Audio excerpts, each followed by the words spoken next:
নমস্কার বন্ধুরা, আপনারা কি জানেন 1 কিলোমিটার যেতে কত ইউনিট বিদ্যুৎ লাগে ট্রেনে? এটি জানার পর আকাশ থেকে পড়বেন আপনি। তবে চলুন বন্ধুরা, শুরু করা যাক আজকের ভিডিও।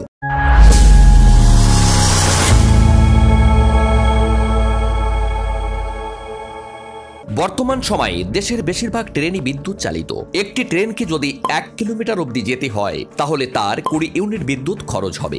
রেলকে 6 টাকা 50 পয়সা হিসাবে বিদ্যুতের বিল মেটাতে হয়। আপনার মনেও নিশ্চয়ই প্রশ্ন জাগে যে রেল কিভাবে বিদ্যুৎ পায়। তাহলে আপনাদের জানিয়ে রাখি, রেল বিদ্যুৎ পায় পাওয়ার গ্রিড থেকে, আর এই গ্রিড প্ল্যান্ট থেকে শক্তি পায় এবং এই প্ল্যান্ট থেকেই বিদ্যুৎ সাব স্টেশনগুলিতে সরবরাহ করা হয়। আপনি নিশ্চয়ই রেল স্টেশনগুলির পাশে বিদ্যুতের সাব স্টেশনগুলি দেখতে পাবেন। আজমের রেল বিভাগে চলমান বৈদ্যুতিক ট্রেনগুলি 20টি ইউনিটে 1 কিলোমিটার যাতায়াত করে।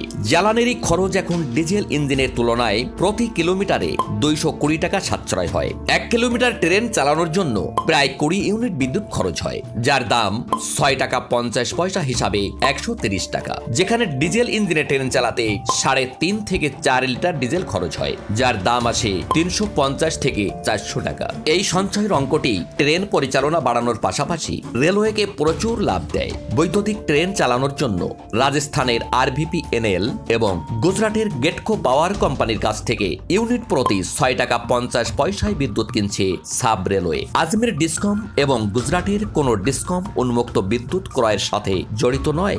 জানা যায়, আজমের রেলওয়ে বিভাগে বৈদ্যুতিক ট্রেন পরিচালনায় প্রতিদিন 9,06,740 ইউনিট বিদ্যুৎ ব্যয় করা হয়। এই TSS বিদ্যুৎ বিভাগে কাজ করছে আজমের উদয়পুর রুট সারেরি, মাভলি, গোসন্দা, আজমির, পালনপুর রুট বার, মারোয়ার, শ্রী আমিরগড়। বন্ধুরা, ভিডিওটি এই অবধি।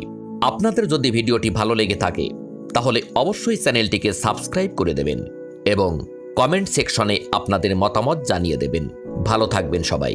দেখা হচ্ছে আগামী ভিডিওতে। ধন্যবাদ।